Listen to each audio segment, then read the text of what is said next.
Assalamualaikum dan salam sejahtera. Saya Zul Ilham, moderator webinar anda pada hari ini.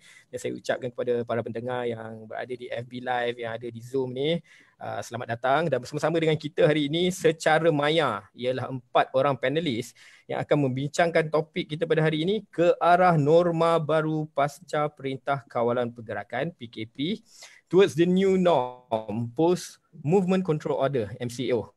Kita amat hati dapat bersama dengan Dr. Ahmad Munawar Helmi, Chief Coordinator Imam Relief and Response Team. Apa khabar Doktor? Boleh kita dengar suara Dr. Munawar?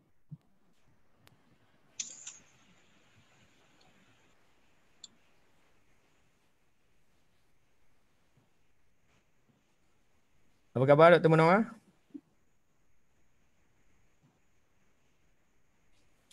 Popular ni Dr. Munawar ni, selalu kita lihat dia di kaca TV. Seterusnya kita ada saudara Izmir Hamid, CEO Progress MY, Progress My atau Progress Malaysia, dan juga Senior Fellow untuk Malaysia Strategy Project MyStrat. Apa khabar saudara Izmir? Saudara Izmir boleh dengar ke? Sihat, Alhamdulillah Dr. Zul. Semuanya okey. Ya. Dan kita mula daripada dekat ke yang paling jauh. Jadi jauh bersiaran dari selatan tanah air, daripada Johor, kita ada saudari Faizah Ayub, Program Manager Placemaking Community of Practice Think City. Saudari Faizah, apa khabar? Assalamualaikum. Waalaikumsalam. Terima kasih kerana saya hari ini. Okey, sama-sama. Terima kasih kepada Institut Kajian Dasar kita punya sponsor untuk webinar pada hari ini. Jadi seterusnya bersiaran paling jauh sekali daripada kita, merentasi lautan, ialah Dr. Muhammad Hakimi Muhammad Syafi'i yang kini berada di Kyoto, Jepun, dalam kerangka Visiting Associate Professor di Graduate School of Asian and African Study Asafas Kyoto University. Apa khabar Dr. Hakimi? Boleh Dr. Hakimi dengar saya?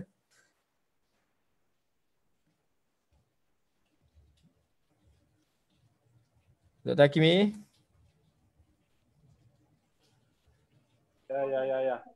Ya. Bagaimana suhu di Kyoto hari ini?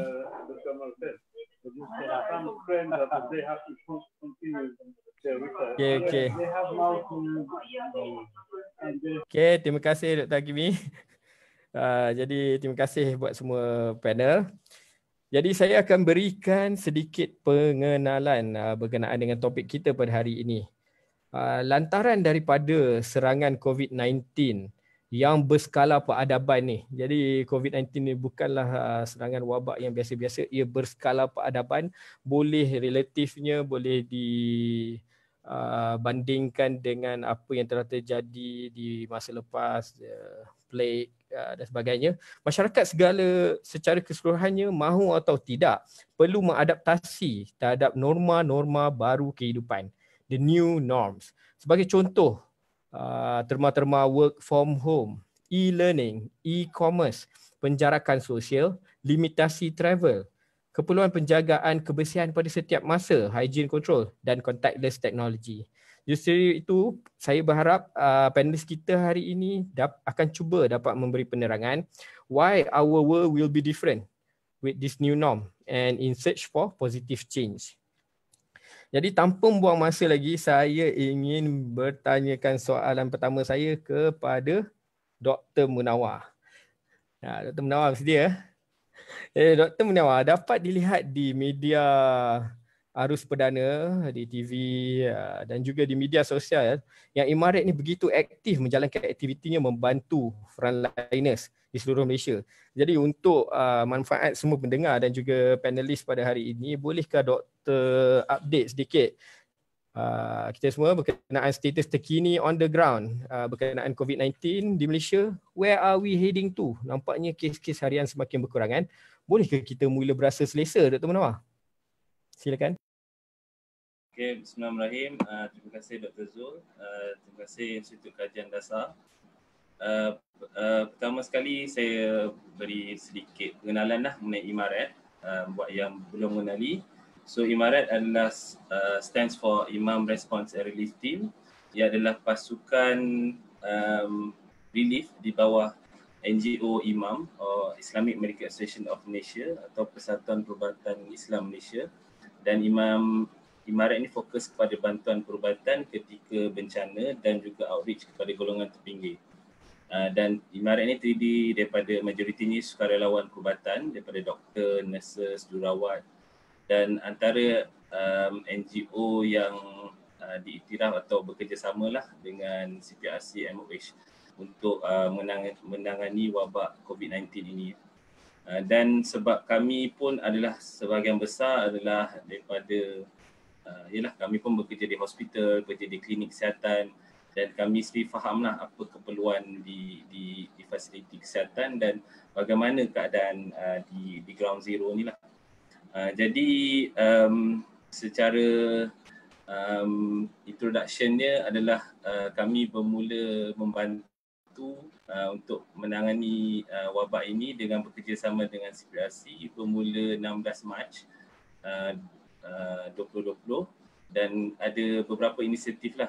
Pertama, kami menghantar sukarelawan untuk deploy volunteers kita, doctors, medical volunteers ni di sekitar Lembah Kelang, so pejabat kesihatan daerah dan klinik kesihatan yang memerlukan sukarelawan lah. Sebab yang seperti kita tahu, bila banyaknya dan cepatnya wabak ini, keperluan manpower pun sangat diperlukan. So itu first initiative. Second initiative adalah manpower tu satu, dan nombor dua keperluan di fasiliti sendirilah. Jadi terutama for example di klinik kesihatan, bila kita kena buat saringan di klinik kesihatan ni memang pada asalnya bukan tak bersedia lah. Secara asasnya adalah untuk bila orang datang untuk mendapat rawatan. Tetapi bila untuk membuat saringan atau buat sampling, mereka kena membuat di luar daripada klinik kesihatan supaya dia tidak bercampur dengan pesakit-pesakit di dalam klinik. So bila di luar tu dia panas, so perlukan khemah, perlukan kipas, aircon. So itu antara yang kita bantu. Itu dari segi non-medical. Dan terkini dan sampai ketika ini pun merata dunia pun keperluan untuk healthcare atau petugas kesihatan yang kritikal adalah PPE lah atau personal protective equipment. Yang ni adalah komponen kesemua. Dia bukannya gown ataupun jumpsuit saja. Dia keperluan daripada face shield, mask, dan ada coverall, isolation gowns. So ini keperluan yang sangat diperlukan, dan bila keperluan tu meningkat, usage tu tinggi, dan sebab itulah makin lama akan berkurang lah. So itu yang kami cuba bantu. So first dari tadi manpower, second dari segi facility, number three is untuk keperluan yang untuk bertugas ni lah. Dan juga dalam masa yang sama, bila keperluan di hospital juga ada keperluan perubatan, peralatan perubatan, so seperti ventilator, ultrasound, infusion pump. So ini pun kami bantu. Dan nombor 3 inisiatif Imarat adalah memberi bantuan keperluan asas lah kepada golongan B40 dan juga kepada pelarian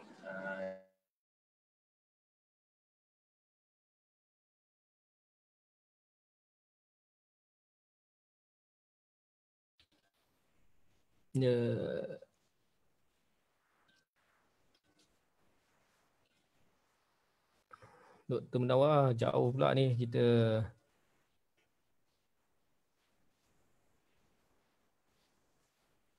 Saya akan periksa dengan Institut Kajian Dasar ya. Kita tak dapat dengar suara Dr. Munawar sekarang ni. Bagaimana panelis lain boleh dengar saya ke? Boleh, loud and clear, sir. Loud and clear, doktor.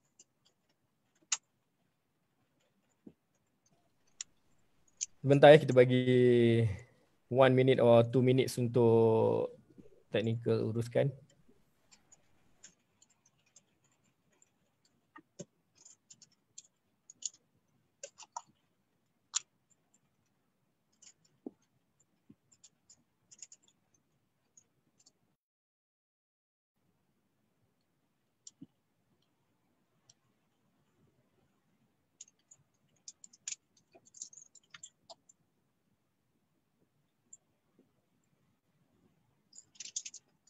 Okey, nampaknya macam mana Teknikal okey ke?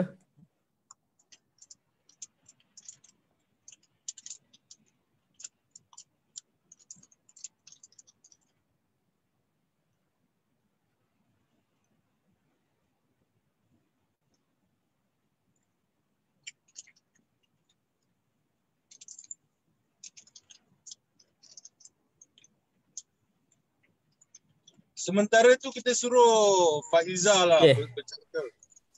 Saya nampak kita dah boleh kita dah boleh teruskan. Jadi kita ada nampak Faizah.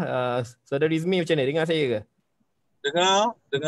Boleh Tapi suruh kita tak dapat nampak Saudari Izmi. Tak apa Tak apa. Tapi bukan. Maksud saya, go forward and ask Faizah the question first. Okeylah, sementara kita menunggu kepada Dr. Munawar ni saya teruskan kepada Saudari Faizah lah. Biasanya tugas saudari ni saya rasa di Think City memerlukan saudari keluar ke sana ke sini kan untuk melawat kawasan dan komuniti untuk dibangunkan. Jadi bagaimana keberkesanan work from home ini untuk saudari? Jika saudari tidak keberatan, bolehlah kongsi tips work from home. Rasanya efisien ke tak efisien ke, bagaimana tu? Okay, terima kasih Dr. Zul. Surprisingly, semenjak daripada PKP atau MCO ni, we have been working non-stop. I think we try to adapt as an organisation, and for those who are not familiar dengan Think City adalah satu agensi ataupun badan yang bertujuan untuk menjadikan bandar-bandar ni lebih people friendly and resilient.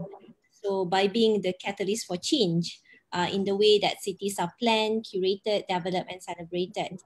So it's been 10 years since our establishment, and then how we are handling this work from home is actually we try to take a step back and relook back on how you could actually rebuild back the cities, and this is an opportunity. Setiap crisis mesti ada opportunity, right? So I think what we have done for the past 4 weeks is we already published a lot of documents, reference for policymakers out there. One is looking at how you could actually relook back on the industry in terms of economic crisis. The other one, kita pun ada team analytics yang looking at how the data can help the policymaker to decide on based on the data on what they need to do. So one of my colleague in analytics, Dr. Celia, telah menjalankan, telah siap if you guys could actually go to our website, ada mapping untuk social mapping, what happened during the crisis and before the crisis, and we are looking at all sectors, all different level of community, and everything. Cities are central points of capital kan, jadi kita punya primary response kepada physical distancing ni bermula daripada intervention of design kepada public realm ataupun public spaces. So I myself, kita punya community of practice adalah placemaking.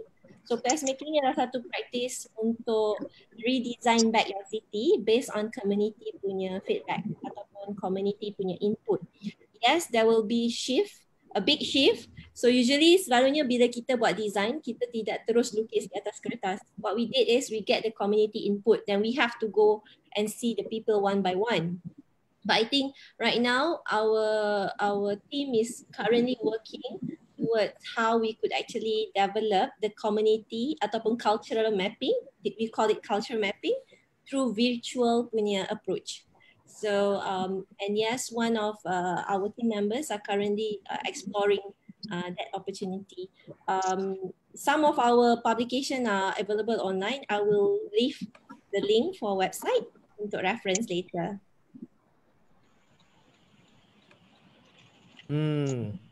Terima kasih Saudari Faizah. Jadi secara ringkasnya Think City ni membantu hanya kawasan bandar, termasuk adakah ia ada satu kawasan-kawasan tertentu macam memang kawasan bandar yang terlibat dengan aktiviti perniagaan ataupun meliputi semua institut pengajian tinggi, sekolah ke bagaimana dia punya Bila area? ditubuhkan pada tahun 2009 adalah ketika Georgetown menjadi World Heritage UNESCO Site.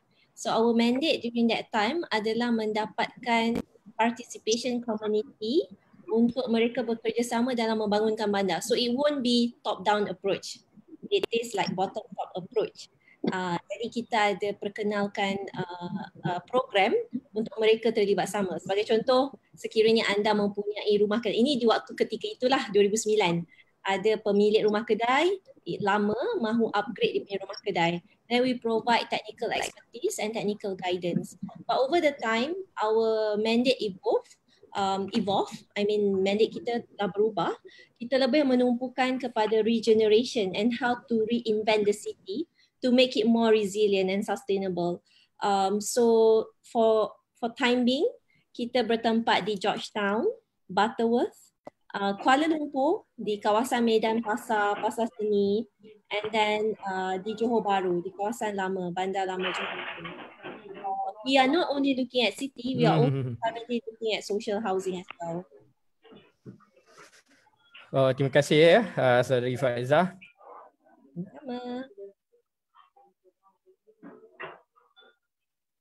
Kita dapat lihat juga Dr. Hakimi tu berlintas langsung daripada Kyoto. Dr. Hakimi. Ya. Okey, jadi kita dapat lihatlah COVID-19 ni telah memberikan kesan kepada bukan sahaja satu sektor, iaitu sektor kesihatan, tetapi juga pelbagai sektor lain. Kami di Institut Pengajian Tinggi juga terkesan dengan perkembangan COVID-19 ini. Saya faham setiap kapasiti, setiap institut pengajian tinggi ini tak sama, berbeza. Persoalan sekarang bukannya persoalan nak laksanakan e-learning ataupun tidak, tetapi bagaimana e-learning ni boleh dijalankan dengan baik. Dan bagaimana untuk tingkatkan infrastruktur capaian internet supaya semua pelajar termasuk golongan B40 yang lebih kurang 30% di kalangan mahasiswa kita di Universiti Awam sekarang ini mendapat akses kepada internet yang baik. Jadi kita boleh lihat kepada negara-negara maju, contohnya Harvard memang telah berpindah kepada kursus-kursus online bermula 23 Mac sehingga akhir tahun. Jadi sebenarnya untuk membuat e-learning ni kadang-kadang kita asyik ingat yang kita perlu Zoom setiap masa, perlu Microsoft Teams, perlu Google Meet, perlu face-to-face setiap masa. Tapi sebenarnya ada banyak kombinasi synchronous dan juga asynchronous. Banyak pendekatan, banyak kaedah yang tak perlu gunakan bandwidth yang terlalu besar pada setiap masa.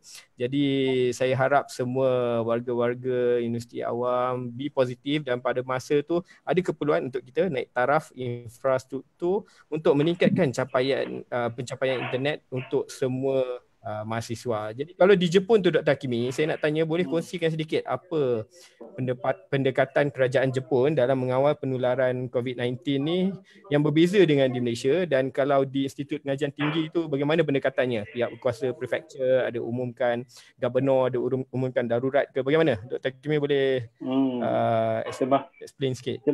Terima kasih Dr. Zul, terima kasih kepada penganjur, terima kasih kepada semua ahli panel. Minta maaf lambat masuk dari sudut video call ya. Saya kira Jepun agak lambat berbanding dengan Malaysia dalam konteks enforcement kepada wabak ni. Sehingga kan ada masyarakat yang menolak supaya apa yang perlu buat, dan sehingga kan 2 minggu lepas ada satu rancangan di televisyen Jepun yang menunjukkan perbandingan antara bagaimana Malaysia dan juga Jepun membuat langkah untuk menangani wabak COVID ini. Dan akhirnya apa yang kita boleh lihat dekat situ ialah orang Jepun juga amat berbesar hati dengan langkah yang kerajaan kita buat. Jadi apa yang kita lihat di Jepun sekarang ni tidak seperti mana yang Malaysia buat. Yang mana kita ni kalau kita lihat lebih kepada central, ada elemen socialism, elemen paksaan di situ, seperti mana langkah yang dibuat di China. Tapi memandangkan peningkatan kes yang berlaku, akhirnya kerajaan Jepun melalui Perdana Menterinya membuat pengumuman untuk emergency declaration. Tetapi emergency declaration ni kita tengok tidak seperti mana Malaysia, masih lagi boleh pergi ke universiti, masih lagi boleh pergi ke tempat-tempat yang supermarket dan sebagainya. Tetapi kalau kita lihat kepada budaya Jepun yang bernilai tinggi dan langkah mencontohi budaya Jepun ini telah lama dilaungkan oleh pimpinan negara kita terdahulu. Dan walaupun tidak ada satu langkah pencegahan yang ketat oleh kerajaan, tetapi rakyat ini masih berpegang kepada nilai-nilai yang tinggi dan akhirnya kawalan secara semula jadi di kalangan rakyat dapat dibuat. Tapi kita lihat juga memerlukan enforcement daripada kerajaan ni. Ada minggu lepas punya cerita, ada di Nagoya kalau tak silap saya. Pekerja masih lagi walaupun ditutup kilang masih lagi pergi hingga kan ada majikan yang tumbuk pekerja ni. Jadi kita lihat kat situ bagaimana penyesuaian antara masyarakat yang berpegang kepada nilai dan juga langkah pencegahan yang agak kita boleh katakan keras oleh kerajaan juga penting. Kerana kalau kita lihat virus ini bermula di China dan langkah yang dibuat oleh kerajaan China menunjukkan satu keberkesanan dan akhirnya saya kira Malaysia mencontohi cara China itu tadi. Dan kalau kita tengok negara-negara maju yang lain seperti mana Amerika, Jepun sendiri, Singapura agak terlambat. Kalau kita kata boleh kata agak sombong untuk membuat sistem kawalan yang ketat ini. Mungkin atas dasar hak masyarakat untuk bebas bergerak. Tetapi akhirnya dalam konteks sekarang ni kita boleh lihat norma yang baru ni, adakah kita yang bersifat central capitalism ataupun central socialism ataupun central communism, elemen ideologi lama, dan akhirnya membawa kepada dua perkara, sama ada masyarakat ini bersifat barbarism ataupun yang bersifat mutually saling keberangketungan untuk bantu-membantu. Dan saya ingat perkara ini dalam kita bernegara, dalam kita peranan kerajaan, peranan masyarakat, peranan individu, ini satu perkara yang kita perlu lihat, halusi, dan inilah norma yang perlu yang akan menjadi cabaran. Dan saya setuju dengan apa yang Dr. Zul sebut tadi. Orang melihat pendidikan ini hanya dalam konteks perlu ada bersemuka. Tetapi banyak cara untuk penyampaian maklumat itu boleh berlaku dan akhirnya penyampaian maklumat ini boleh disampaikan dari sudut penyampaian nilai. Jadi saya kira manusia perlu kreatif untuk menangani isu ini. Terima kasih Dr. Hakimi atas penjelasan tu. Jadi Dr. Hakimi ada sebut tentang nilai tadi Jadi bermakna masyarakat Jepun ni memang lebih lebih adabnya bermakna lebih sopannya walaupun ketika pandemik kan. Jadi tapi ada juga yang datang bekerja dan majikan terpaksa menumbuk untuk memastikan pekerja tu balik dan jangan datang bekerja. Jadi nilai-nilai itu menyuppulkan saya kira itu kejutan juga kepada orang Jepun yang kuat bekerja. Jadi saya kira seluruh individu masyarakat dunia terpaksa menyesuaikan semua keadaan ini. Jadi ialah itu yang cabaran bagi semua anggota masyarakat seluruh dunia saya kira. Jadi nampak kesannya adalah kesan global, tak kiralah sama kepada peradaban yang telah beratus tahun. Kita boleh katakan Jepun memang peradabannya dah stabil kan, dah beratus tahun. Tapi yang penting kita harus memastikan nilai-nilai ini untuk diadaptasikan kepada norma yang baru. Jadi saya nak beralih pula soalan saya kepada Tuan Izmir, kepada Saudara Izmir. Boleh? Ya, Saudara Izmir? Ya. Jadi boleh, COVID-19 ni Saudara Izmir, CEO Progress My Malaysia telah juga memberikan cabaran kepada tadbir urus negara, organisasi perniagaan. Jadi bolehkah Saudara Izmir terangkan sedikit macam what will be the new norm post COVID-19 dari sudut governance and institutional structure ni? Boleh? Boleh. Saya rasa saya akan make it simple because I believe that kita kena ada discussion when it comes to this matter. Ni kita buat secara sukarelawan because we love our country and we want to contribute as much as we can. But in terms of what is happening around the world, let me just touch what is happening around the world and how lucky we are. You know, you see Brazil, the health minister gone. You know, what's happening in the UK, what's happening in countries like Ecuador, US. You know, these countries didn't have that right measurement to contain and to control what is happening. And then when it's too late, sekarang dia orang yang menyesal. Betul tak? So what we need to do as a country, we need to have that global alliance. Our border controls got to be, you know, we got to tighten it up. And when we talk about border controls, when is the right time to let people in? When is the right time to let people out? We don't know, right? So that is the new norm. Imagine your flight tickets later on, you know? Things are going to change. System is going to change. What you used to do probably like 10 years, you got to start back and start afresh and, you know, learn new things, right? Ya, saya setuju dengan Saudara Izmi. But we are lucky in the stand that we've got a great stimulus package. You know, the whole idea of the stimulus package is to have food on the table. Okay, I believe in the concept like kita jaga kita. You know, we have to take care of our neighbors, of our communities, our friends. You know, what we can do. I mean, when Dr. Munawar was seeking for assistance for our frontliners to have tents, you know, just normal tents with aircon, where you buat kenduri kahwin, where you do events, right? Just a simple setup, infrastructure. But when we put our head, you know, together and we want to solve a simple problem, you know, with that alliance, with that relationship and the friendship that we had over the years, we made it happen. Same goes when we are going to go forward in terms of global presence, you know, because I do not want to talk when are we going to be okay? We do not know when we're going to be okay, whether it's 6 months, whether it's 8 months, but how are we going to live with it? That is the main question, right? So these two things that I would like to touch when it comes to how do we foresee ourselves being normal post-MCO, is that we got to strengthen our global alliances and we've got to make sure that we take care of ourselves.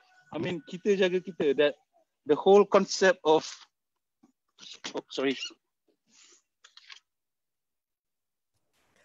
the whole concept of hyper-local governance, you know? You get what I mean? Hyper-local governance. It's all about, silakan. Saya setuju dengan Saudara Izmi berkenaan, terutamanya sekali berkenaan learn and unlearn. Kerana dalam apa yang terjadi sekarang ni, dalam the new norm, kadang-kadang kita rasakan kita dah selalu buat macam ni. Memang kita buat macam ni kan. Tapi dalam keadaan situasi baru, cabaran baru, kita kena unlearn apa yang selama ni kita tahu dan learn new things, adapt. Betul tak Saudara Izmi? Itu yang Saudara Izmi ada katakan tadi kan? Betul. Because see, jadi Dr. Munawar ada nak silakan Dr. Munawar Helmi. Jadi Dr. Munawar ada nak tambah ke berkenaan dengan sambutan masyarakat dalam kita membantu ni? Dr. Munawar mungkin dapat lihat sendiri on the ground bagaimana masyarakat berganding bahu untuk bantu frontliners. Boleh ceritakan sikit Dr. Munawar? Terima kasih. Ya, saya sangat setuju. Bila kita tengok betul lah kata-kata disasters, dia brings out the best and the worst in people lah. Tapi the best tu banyak lah kita nampak. For example, bila even kita yang just ramai yang nak membantu, tapi dia kadang-kadang duduk di rumah je. So ada yang boleh menjahit, dia menjahit. Ada yang boleh membuat face shield, dia buat face shield. So bila especially kita punya community ni di Malaysia ni memang generous nak bantu, dan bila kita nampak yang di hadapan tu hanyalah petugas kesihatan. So apa yang kami ni yang layman ni, apa yang kita boleh bantu? So itu yang kita nampak banyak on the ground memang sangat-sangatlah supportive.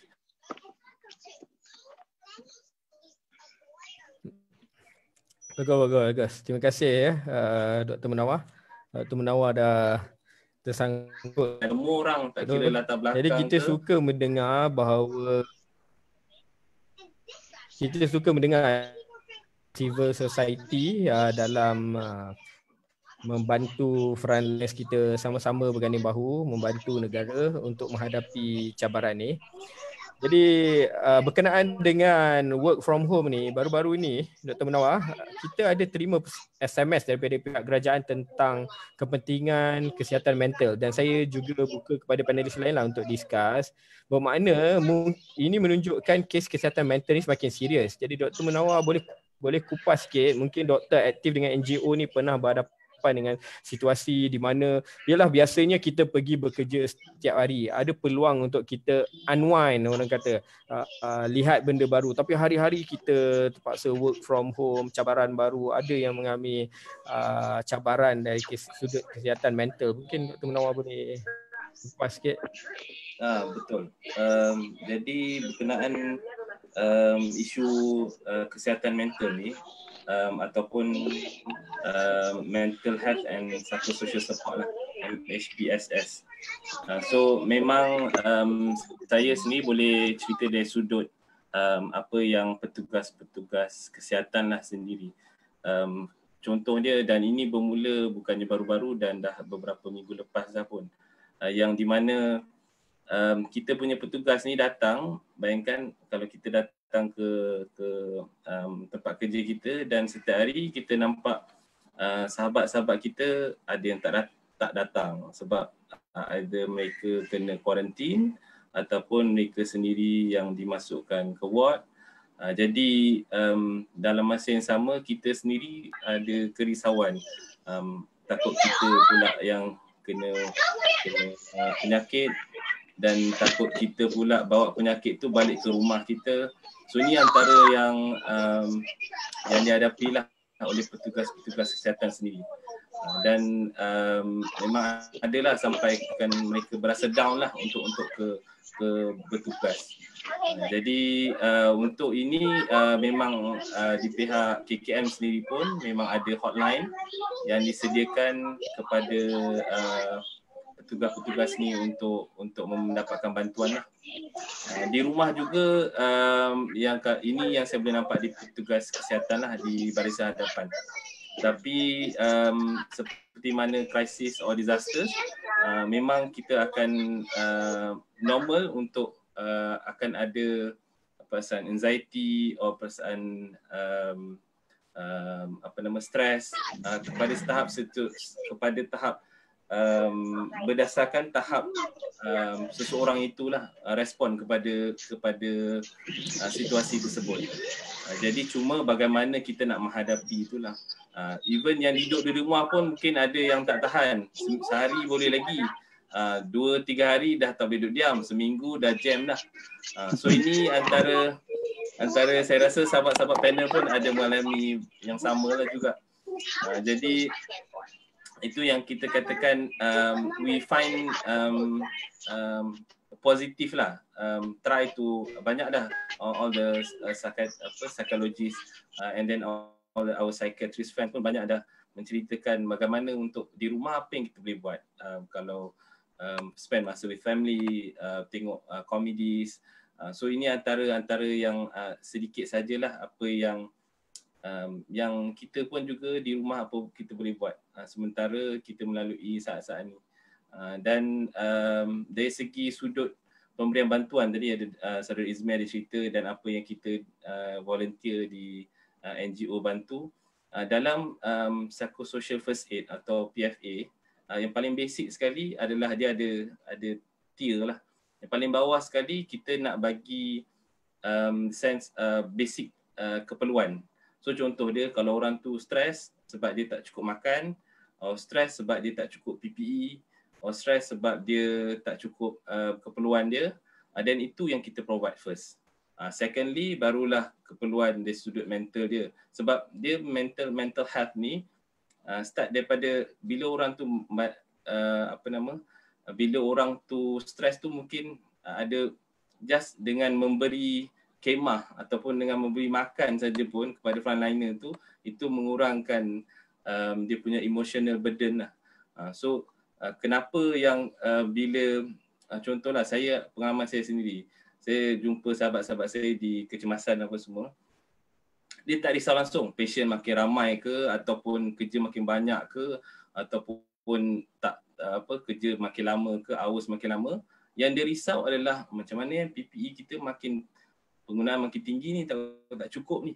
So itu dia kerisauan dia. So the reason kita bantu tu adalah to reduce the emotional burden dengan harapan mereka ni pun tenang untuk menjalankan tugas, tidak membawa penyakit ni, acquire this penyakit, dan mereka tak membawanya balik ke rumah. Itu yang antara yang kita di petugas-petugas ni risau, takut dibawa penyakit ni kepada keluarga di rumah.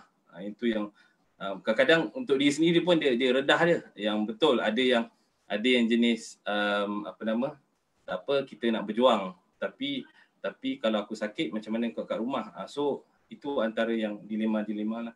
So apa yang kita buat ni, apa yang kita membantu ni, ini saya cakap dari sudut petugas kesihatan lah, yang kita nak reduce dia emotional burden. This is part of what we call mental health and psychosocial support lah.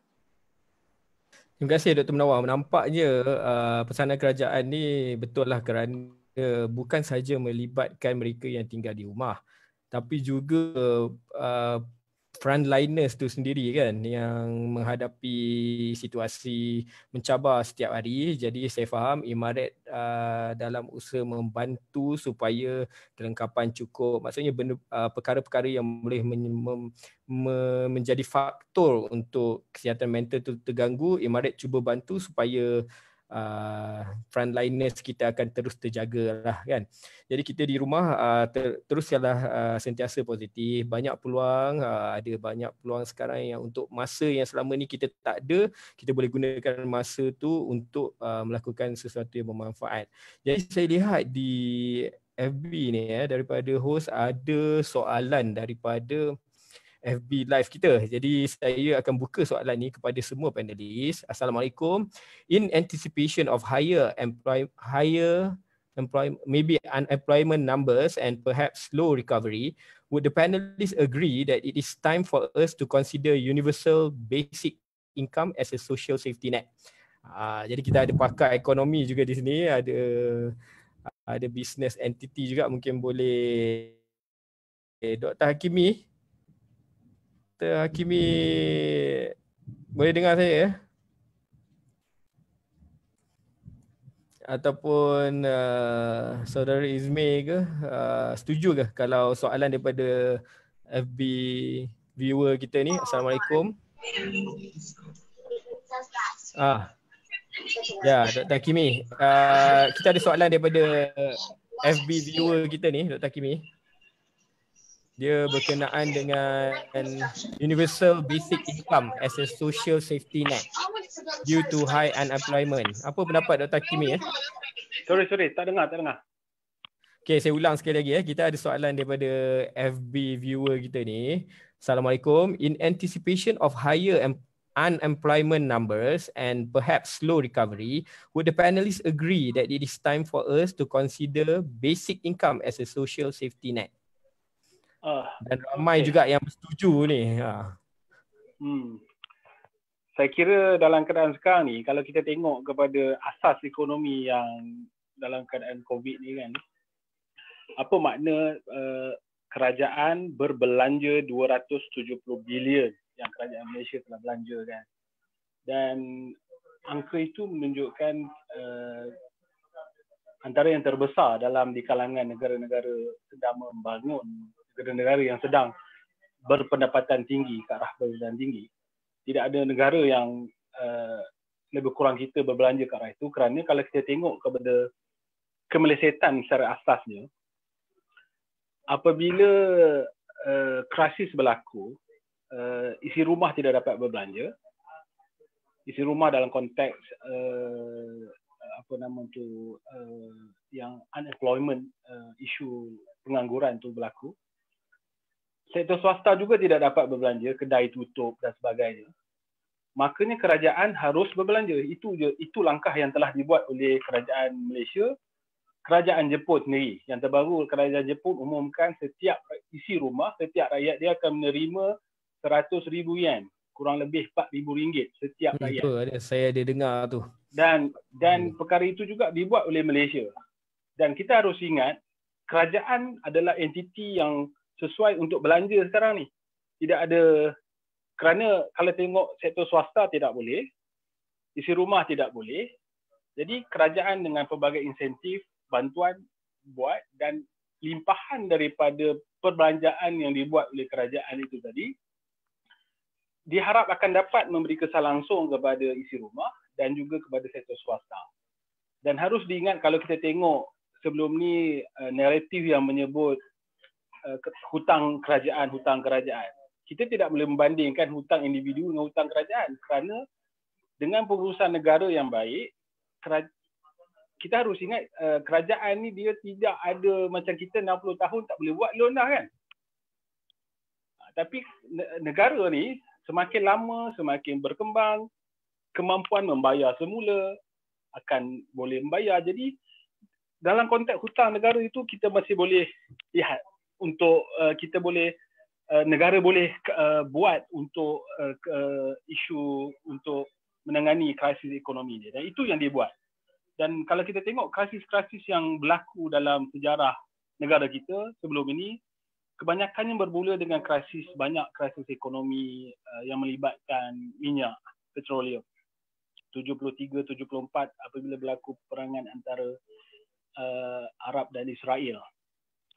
97-98 krisis kewangan. Tahun 83 krisis yang melibatkan komoditi. 2008 subprime ekonomi, dan baru ni pun krisis minyak terlibat. Jadi saya kira dalam sejarah dunia sekarang ni, ini krisis yang paling besar dalam sejarah negara moden, dan keadaan ini pada saya kira kerelevanan kerajaan sangat penting. Tetapi kalau kita lihat kepada basic salary dan sebagainya, itu memerlukan satu penelitian yang lebih khusus, dan menjawab kepada apa yang ditanya oleh FB viewer tadi itu. Tadi saya kira dalam konteks sekarang ni kerajaan memainkan peranan yang sangat penting. Tetapi dalam masa yang sama, peranan civil society ini juga penting. Kalau kita lihat orang semakin untuk membuat infak, membuat satu belanja. Contohnya di Indonesia, kalau kita lihat, bila berlakunya krisis di Aceh waktu tsunami dulu, kutipan zakat meningkat 100%.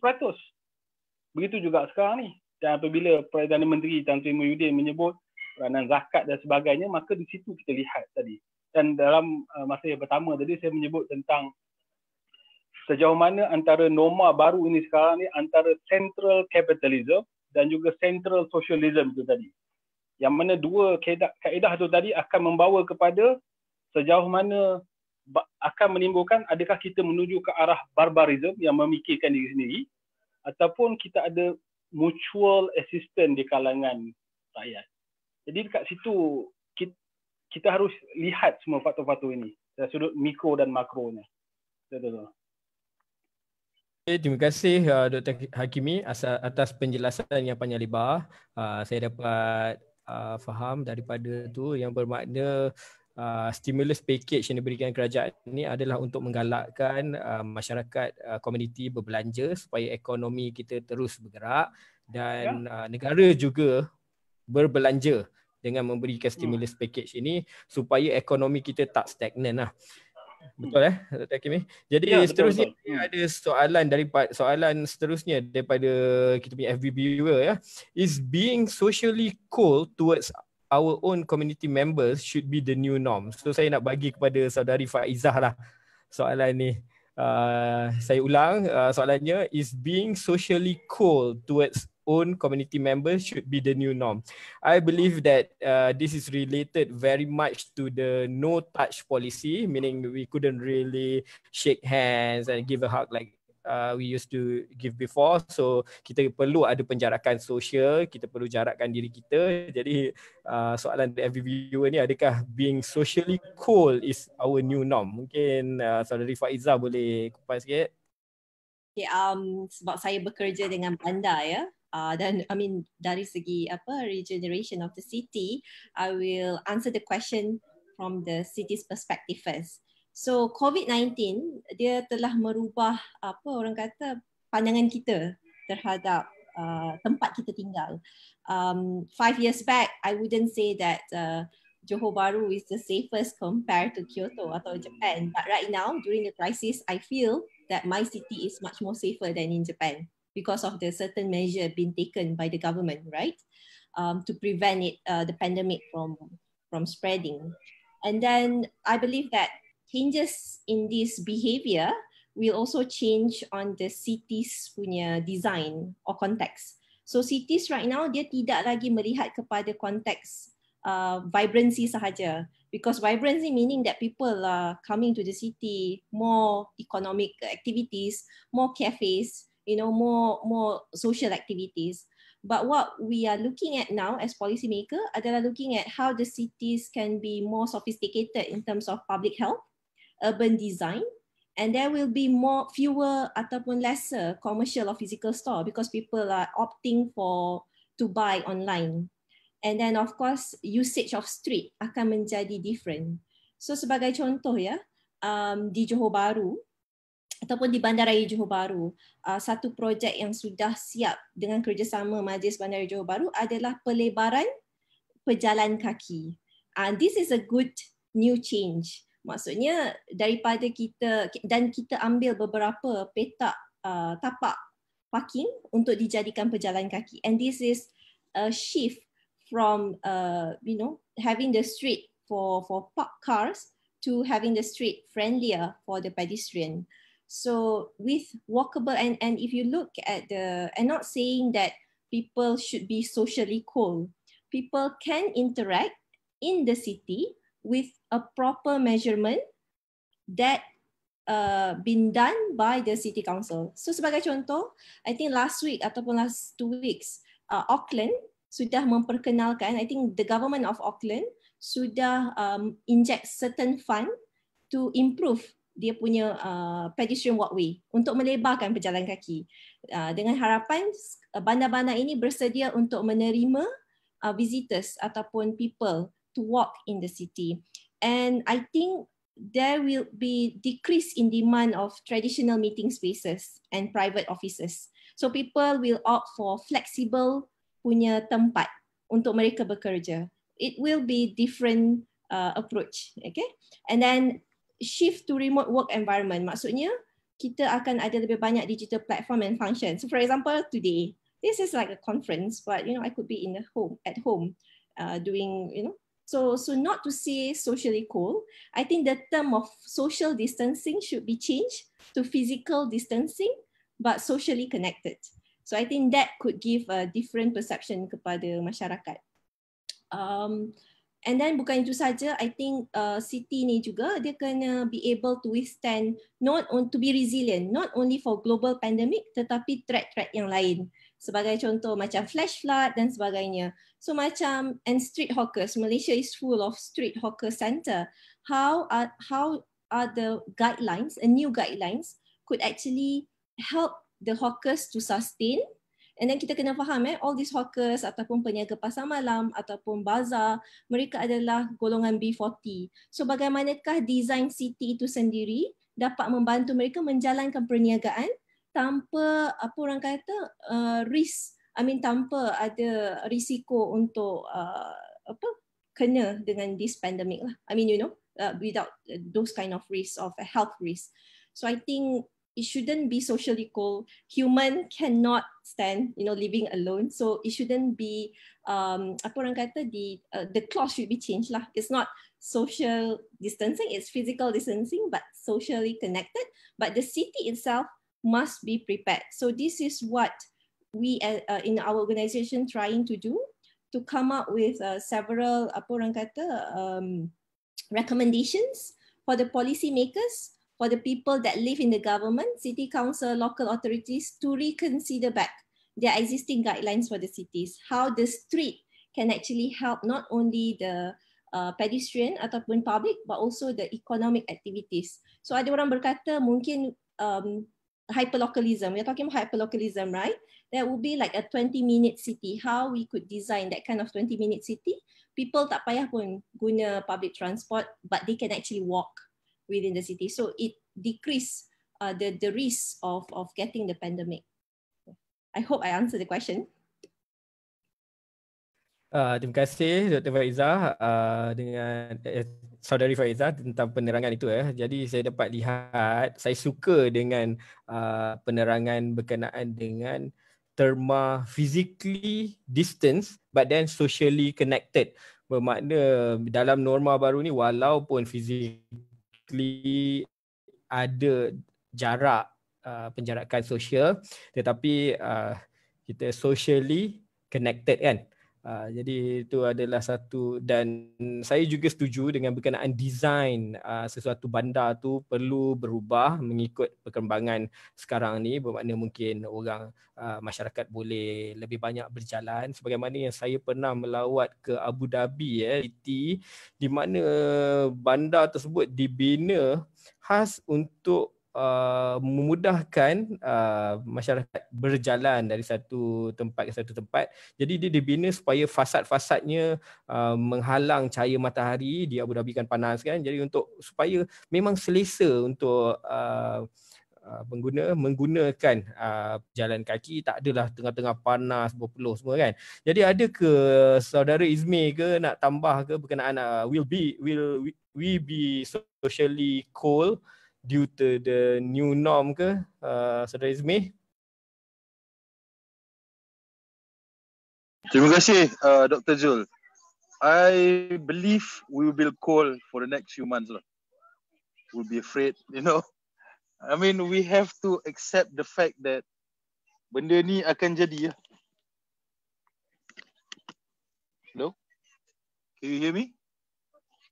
Yes, okay. Boleh dengar. Teruskan. So kita tak boleh nak kecil hati lah. Kan?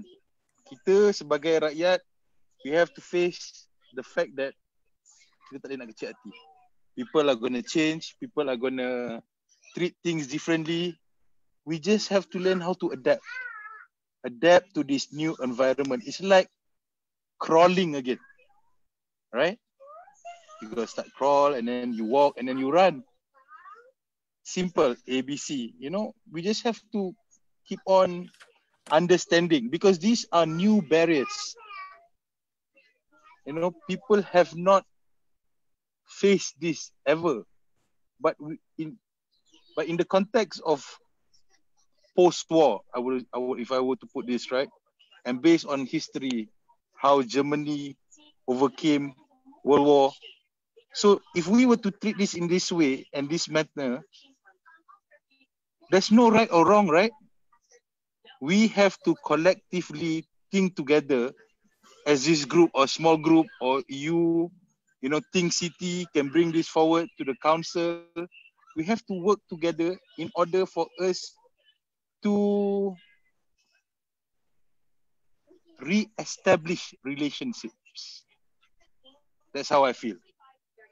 Terima kasih, Dr. Zul. Saya setuju dengan terma re-establish relationship. Physically might be distance, tapi kita socially connected. Jadi saya akan teruskan kepada soalan daripada FB viewer yang seterusnya. Soalan ni mencabar untuk kita semua. Soalan dia ialah, has the developing world finally broken free of its long-standing dependence on the developed world as it seems developing countries are coping better to a pandemic. Jadi telah banyak kalau kita lihat di media sosial pun berkenaan dengan perbincangan bagaimana pergantungan kepada negara maju ni. Dah ada yang katakan tak perlu, kenapa kita selalu memandang kepada negara maju sedangkan negara-negara membangun dilihat dapat mengawal situasi pandemik ni dengan lebih baik. Mungkin Dr. Munawar saya nampak dia angkat kening tadi. Mungkin Dr. Munawar nak kupas sikit berkenaan dengan kesiapsiagaan negara membangun yang nampaknya lebih bersedia lah dalam menghadapi cabaran COVID-19 ni berbanding dengan negara maju. Terima kasih Dr. Zul. Salah tengok kot tadi. Ini saya tak mungkin I'm not the best person lah to compare developing country and developed country how they respond to this. Tapi apa yang kita boleh nampak yang dari sudut saya lihat daripada sudut community kita, daripada values kita lah. Macam mana cakap pasal resilience tadi. Contoh in a community or in a nation tu or community macam mana dia menghadapi sesuatu disaster or crisis. The resilience the community is, the better they menghadapi krisis tu. Untuk kita, for example, kita saya bagi contoh simple saja.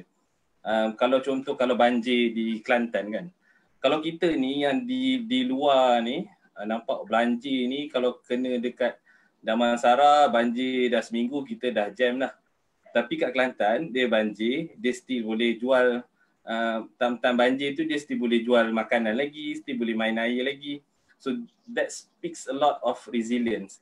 Sama juga macam community kita. And then selalunya we usually tengok ni when a country face a certain disaster, then how they respond after that.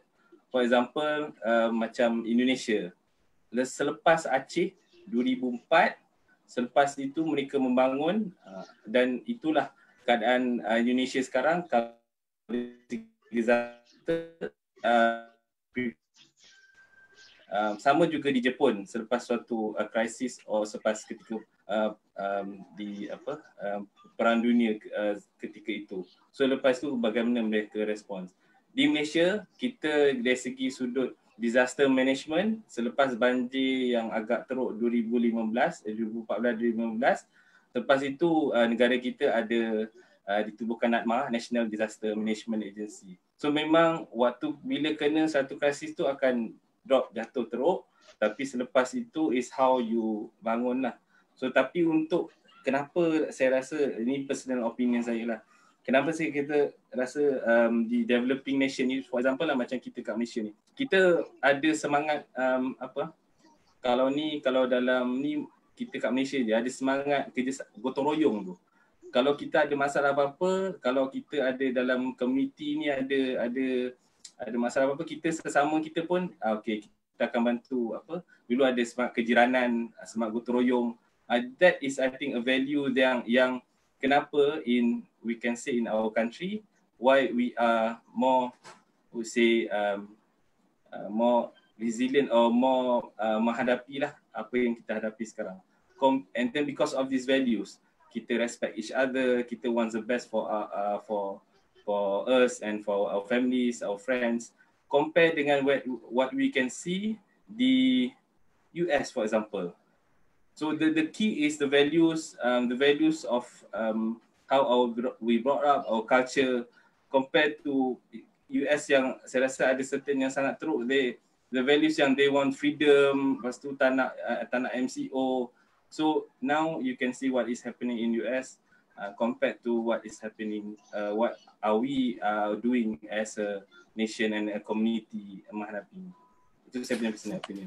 Terima kasih Dr. Munawar. Saya sukalah mendengar perkataan faktor-faktor socio-cultural upbringing and values, bagaimana the way we were being brought up in the Eastern value or in developing countries yang membantu dalam masyarakat kita untuk menjadi resilient, tahan kepada ni. Mungkin Dr. Hakimi mungkin boleh tambah sikit berkenaan dengan ini ya. Bagaimana dulu kita selalu pandang negara barat ni lebih baik. Tapi bila kita lihat dalam situasi pandemik COVID-19 ni sendiri, negara membangun nampaknya lebih boleh manage isu ini. Jadi Dr. Hakimi boleh tambah? Dr. Hakimi dengar saya? Dr. Hakimi? Tak apa tu, kalau dia ada nanti kita sambung balik. Jadi kita ada satu lagi soalan ni yang kita akan bincangkan daripada Facebook viewer kita ya. Iaitu berkenaan, will the world be better prepared in preparing itself facing future pandemic? Bermakna memandangkan kita dah ada pengalaman lah dalam situasi COVID-19 ni. Jadi kalau ada future pandemic, adakah kita akan jadi lebih bersedia? Jadi saya buka kepada Dr. Munawar ke, Saudari Faizah ke untuk jawab. Dr. Hakimi, Saudari Izmi, macam mana? So, mungkin saya boleh jawab sikit Dr. Zul tadi. Ya, sila. Sama macam saya ada kupas sedikit lah berkenaan bagaimana sesuatu suatu negara atau suatu community to respond. Kita banyak berbincang pasal disaster management ni lah. Adakah bagus kalau kita dah dapat satu disaster tu baru respon bagus, ataupun dia tak dapat apa-apa dan dia prepare? Pengalaman kita daripada negara-negara disaster yang besar-besar yang kita hadapi, bila community tu atau negara tu menghadapi disaster tu, dan selepas itu baru kita lebih prepared lah untuk seterusnya. So this is what we usually kita learn from the experience lah. In disaster pun kita ada cycle lah. Now we are still in emergency phase. So there are 4 phase. After this is recovery phase, and then mitigation phase or preparedness phase. So untuk menghadapi satu lagi kalaulah ada another cycle, another emergency. So it's a disaster, it's a cycle, dan kita still dalam emergency phase, dan hopefully after this bila kita recovery and then mitigation ni, we can mitigate and be more prepared lah in future pandemics. Terima kasih Dr. Munawar. Maknanya insyaAllah kalau kita betul-betul belajar daripada apa yang kita hadapi sekarang, kita akan mungkin boleh lebih bersedia pada pandemik akan datang kan. Jadi ada panel-panel lain yang nak sambung atau saya nak tambah sikit. Saya nak tambah sikit daripada point Dr. Munawar tu. Apa yang kita hadapi ni, kita semua takkan sangka. Betul kan? Apa yang nak datang in the future pun kita takkan sangka. We will never know. But apa yang kita boleh ambil daripada pandemik ini is that kita sebagai sebuah negara, kita bekerjasama. Semua orang hero. Yang duduk dekat rumah hero, yang frontliner hero, yang tukang masak, yang hantar Grab tu, semua hero. We work together hand in hand. Memang ada some casualties during this war, but we are mitigating it and we are minimizing it day by day. Every day is improving. So the question is, if we were to leave this MCO on the 28th, how are we going to adapt to that? Saya tanya bagi pihak panel-panel yang ada ni sekarang, rakyat terkejut ke kalau kita leave MCO ni? Ataupun mereka akan hidup kembali secara normal? Ataupun kerajaan, rakyat, corporation, frontliners, semua kena work hand in hand. Mungkin certain areas macam di red zone ada curfew. Mungkin kawasan-kawasan yang green zone tu apa semua, mungkin boleh leave MCO tu. So bagi saya, apa yang penting tu, for the next few months, we are going to live with this fear. So how are we going to mitigate this fear and reduce this fear so that we can live, not normal per se, but how can we move on with this new life? Terima kasih. Okay, terima kasih Saudara Izmi. Jadi Saudara Izmi telah menjawab soalan tu dengan berlontarkan satu lagi soalan kepada kita semua kan. Tapi saya minta panel-panel untuk tunggu dan kupas ni apabila kita nak simpulkan sebentar lagi. Kita ada satu soalan daripada FB viewer yang saya rasakan penting untuk kita kongsikan bersama dan kalau boleh setiap panel saya nak minta jawab ya. Jadi soalan ni, how has this MCO has personally affected you and your family? What permanent changes do you think will be the new norm for you and your family? Jadi bagaimanakah Perintah Kawalan Pergerakan ini telah mengubah kehidupan anda sekeluarga, panel sekeluarga, dan adakah ia akan menyebabkan perubahan dalam kehidupan kita, dalam norma baru kita dan keluarga kita?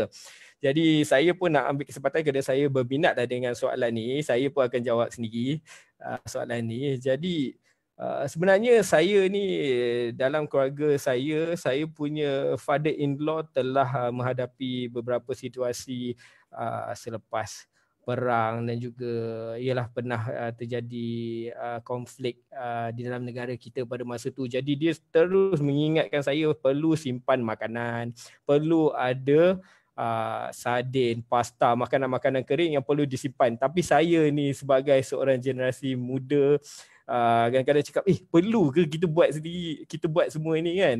5 km dari rumah saya dah ada pasar raya, jadi perlu ke kita bersedia dengan semua ni? Tapi setelah berlakunya Perintah Kawalan Pergerakan ni, saya sedar yang kita sebenarnya perlulah ada sedikit simpanan makanan untuk keluarga kita, beras terutamanya, bahan-bahan yang kering yang boleh disimpan.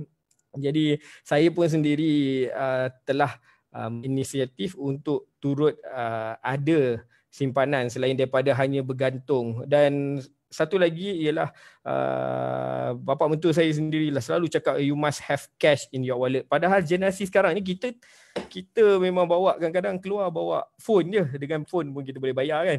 Tapi kita pun tak ada cash. Tapi pada masa-masa ni kadang-kadang kita rasa kita perlukan cash. Jadi itu telah mempengaruhi keluarga saya, dan masa yang ada saya pun boleh gunakan masa untuk bersama keluarga. Saya dapat lihatlah sendiri bagaimana perkembangan anak-anak selain daripada yang kita selalu sibuk dalam minggu-minggu. Jadi mungkin Saudari Faizah boleh jawablah apa ni, how has this MCO has personally affected you and your family? What permanent changes do you think will be the new norm? Pada saya tadi, saya akan mula menyimpan sikitlah, bukannya hoarding tapi menyimpan sedikit untuk bekalan makanan kering. Jadi Saudari Faizah pula macam mana? I think everyone punya life memang berubah lah. I think sewaktu krisis dan selepas, kita bukan tengok sewaktu ni saja ya, kita akan melihat kepada 6 bulan, 12 bulan dan 18 bulan punya time frame. I think the closest thing to me, at least for my family, is the way how we want to make sure that the kids are still learning. Dan tadi macam contoh kan Dr. Zul Hakimi ada cakap pasal online learning, e-learning, and how they could adapt, by bersekolah daripada rumah. Sebab saya percaya walaupun MCO mungkin akan akan lifted up soon, but the school might close for some extension of time, because the kids won't behave like adults, okay? Macam adults mungkin kita akan make sure physical distancing and all that, but the kids, their behavior, you can't control them. So I think that takes some time, and ini mungkin akan mempengaruhi dari segi teknik pembelajaran. But it is an opportunity to look at how the education industry can combine. I had a very interesting discussion this morning, how education industry can combine together with creative industry to make sure that the content learning tu tidaklah membosankan buat anak-anak kita. I think that's something that not only change in the family but change in our kids punya way of learning. The other thing is I think people are more aware of hygiene. People are afraid and to touch, ialah kalau dari segi keluarga Melayu dan Muslim kan, kita sudah menjadi kebiasaan untuk kita bersalam dengan orang yang lebih tua, tetapi keadaan tidak mengizinkan untuk kita berbuat demikian. So I think that will be a big change. You want to hug your grandmother or grandparents, but you can't because of certain you don't want to spread. You never know that you are the carrier. So those are the thing. I think it's a big impact lah kepada saya dan family. Dan I think not only me, but all the people out there. Yeah. So that's. Okay, Dr. Munawar mungkin boleh tambah sikit apakah yang telah berubah? Bagi saya ni dengar? Okay. Saya suami isteri memang bekerja di hospital. Jadi saya rasa yang paling berubah sekarang jalan makin clear lah untuk pergi hospital, tak jam. Tapi that is on the bright side lah. Tapi dari segi kepada buat masa ni memang personally saya dengan mengetuai NGO Relief ni, Imarat ni agak sibuk lah buat masa ni. Both for the work and then for with my team memang agak busy. Tapi saya rasa personally lah, I think applies to all, especially for Muslim. Kita agak rindu lah kita nak solat sama-sama jemaah, lepas tu di surau, di Jumaat pun kita dah berapa Jumaat dah kita tak solat Jumaat sama-sama. Kadang antara benda yang waktu susah bagi kami membuat volunteer lah kan, hantar barang semua. Bila kami nak solat, tu surau tak ada, jadi kita bentang sejadah. Kalau pergi sesi minyak pun bentang sejadah, surau tu tutup tapi kita bentang sejadah depan surau. So itu antara saya rasa inilah, termasuklah kalau dengan kawan-kawan ni kita selalu berjumpa kan, makan. Orang Malaysia ni bila antara benda yang kita connect each other is jom mama, jom pergi makan. So sekarang ni that sense of nak bersama kawan-kawan ni pun agak susah sikit lah, kawan-kawan, family. So saya rasa itulah yang personally what I think it's not gonna be few months saja. Datuk DG Kesihatan pun sudah cakap this mass gathering at least 1 year or 1.5 years kita akan menghadapinya. So then personally I'm involved in sports. So in terms of sports pun it's going to be a challenge to nak balik bersukan dan untuk kami atlet pun. So itu yang saya rasa akan menjadi new norm yang bagaimana kita nak menghadapilah. Kita hendak kembali kepada apa yang kita buat selama ni mungkin agak susah, tapi it's a challenge lah, it's a new norm lah. Macam mana kita nak main bola dalam keadaan social distancing. That's another itu satu question. Cabaran lagi. Saya faham Dr. Munawar, tapi saya sukalah untuk melihat when there are challenges, it brings out the best in people. Saya pun boleh lihat lah, kita lihat itulah di media sosial ada rider Grab yang terpaksa bersolat di Padang kan, kerana masjid pun ditutup kan. Jadi itu menyentuh perasaan kita lah. Selama ini benda yang kita take things for granted lah kan. Jadi Saudara Izmi ke Dr. Hakimi ada nak tambah, how has this MCO personally affected you and your family? What permanent changes do you think that will be the new norm for you and your family? Dr. Hakimi ke, macam dah nampak dah bersedia.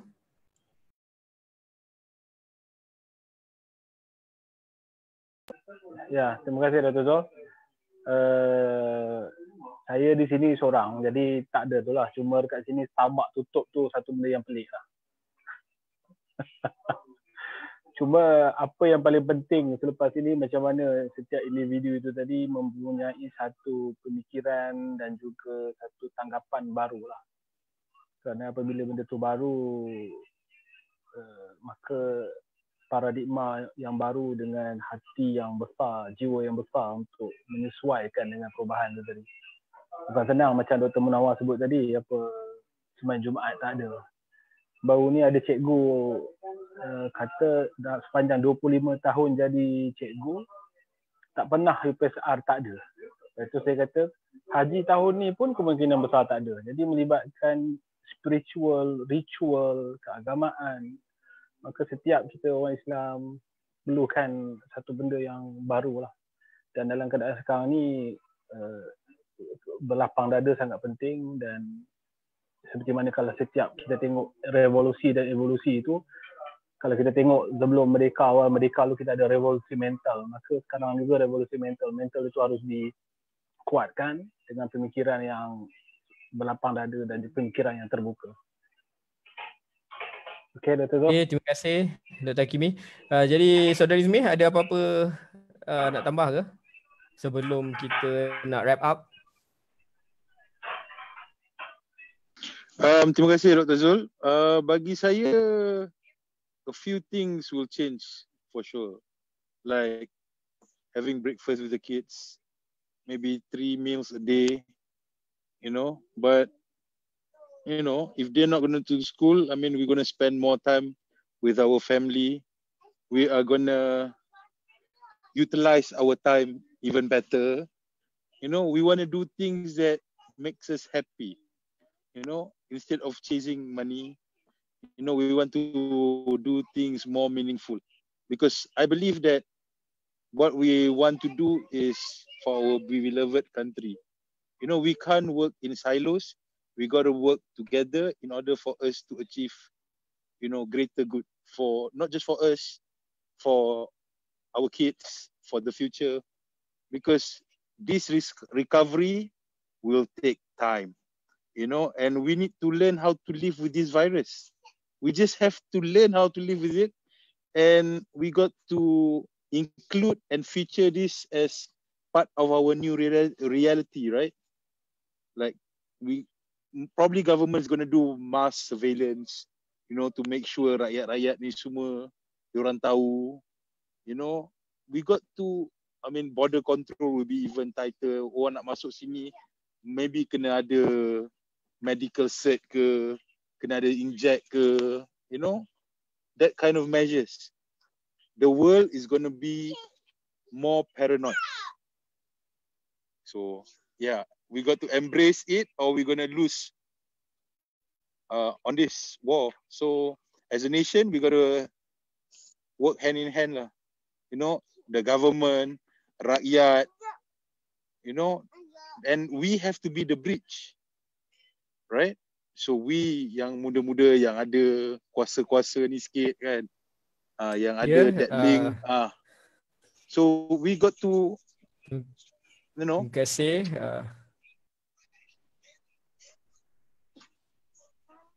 Okay, terima kasih. Okay. Terima kasih Saudari Izmi. Saya faham ya, kerana kita perlulah menyesuaikan diri dengan norma-norma baru selepas PKP ini ya. Jadi sebelum saya nak wrap up, sebelum akhir rancangan, saya ada soalan untuk semua panelis, tapi optional lah kepada siapa yang ada bersedia. Jadi seterusnya saya ingin beri peluang lah kepada semua panelis kita, jika ada stakeholders, policy makers, even menteri ke yang mendengar siaran ni, ataupun kepada komuniti ke, saya nak beri panelis peluang untuk beri buah pandangan, buah fikiran. Maksudnya last lah, sebagai untuk simpulkan bagaimana kita nak melestarikan the new norm, how to sustain the new norm.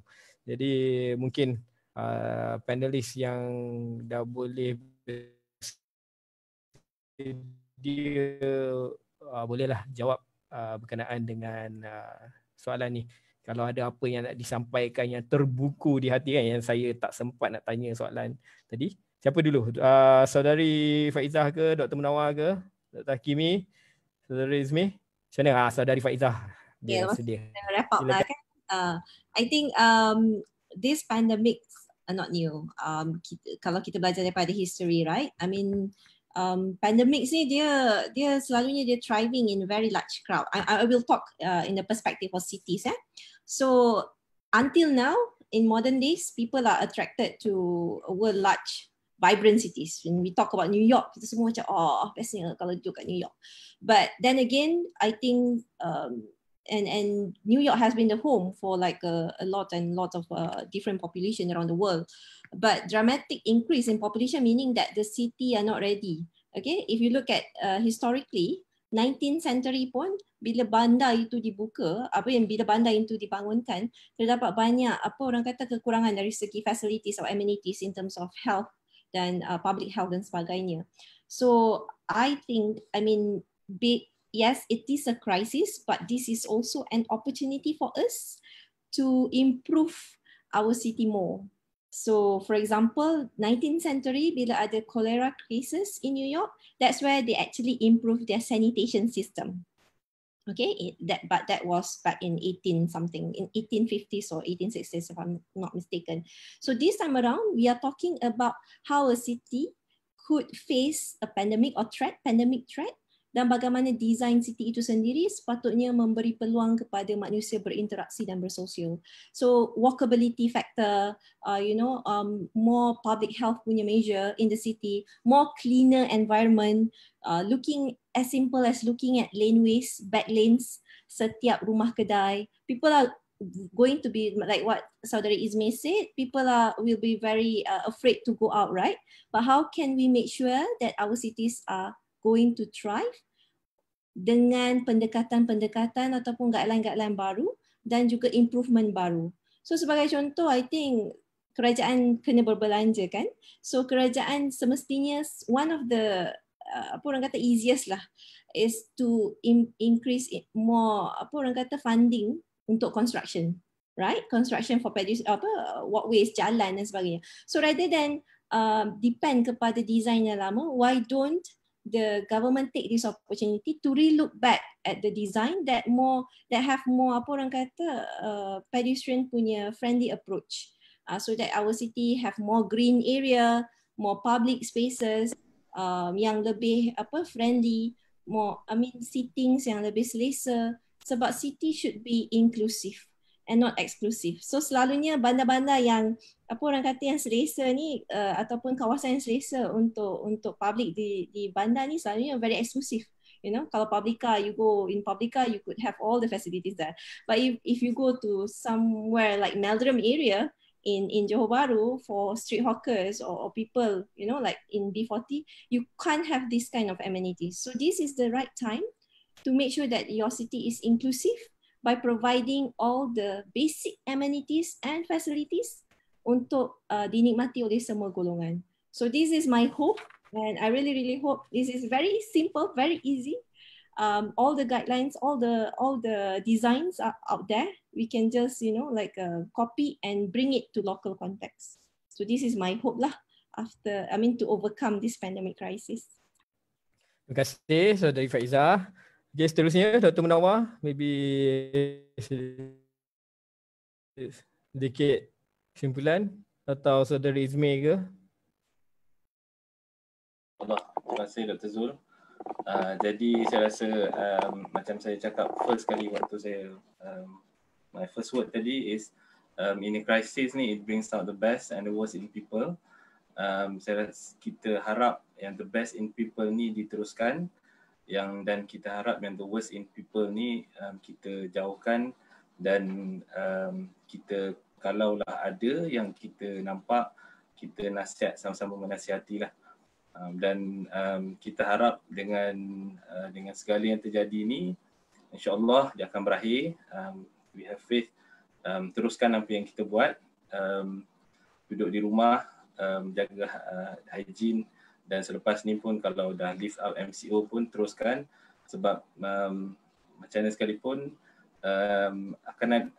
virus ni mungkin tetap akan ada, dan kita akan cuba sebaik mungkin lah supaya kita tak ada lagi gelombang-gelombang seterusnya, dan kita harap semua sahabat-sahabat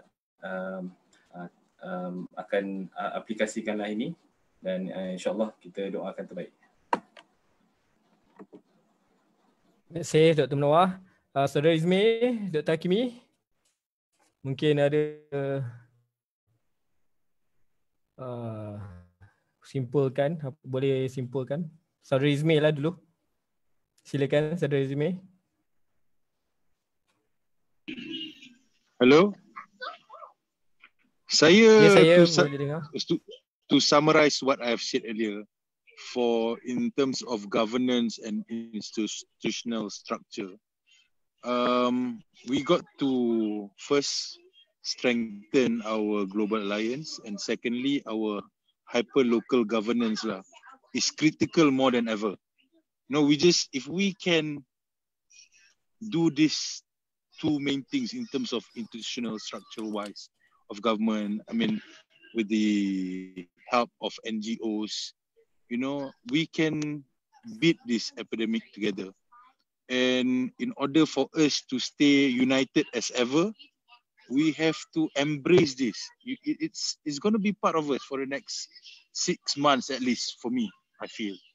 So we're going to have more of this webinar thing. I mean, it's quite good to, hear what Faiza have to say, Dr. Munawar have to say, our friend from Kyoto have to say. It can be even bigger after this, and we're going to discuss this.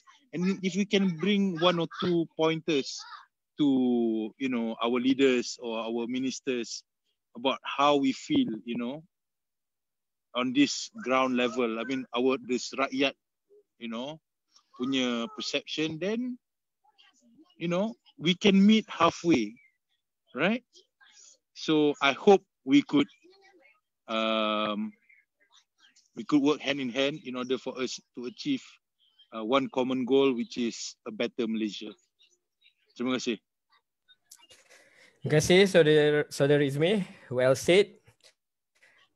Seterusnya, hasil daripada perbincangan kita hari ini diharap sedikit sebanyak dapatlah memberi manfaat kepada FB viewers kita, pada para pendengar, dan seterusnya dapatlah diamalkan oleh kita bagi mana yang mana bersesuaian.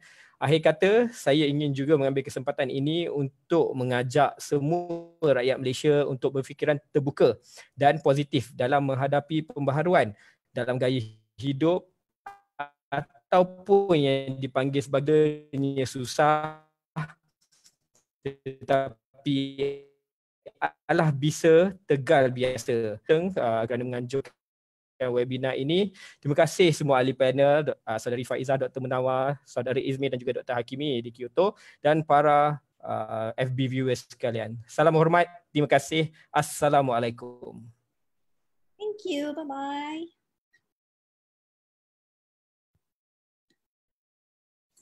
Okay.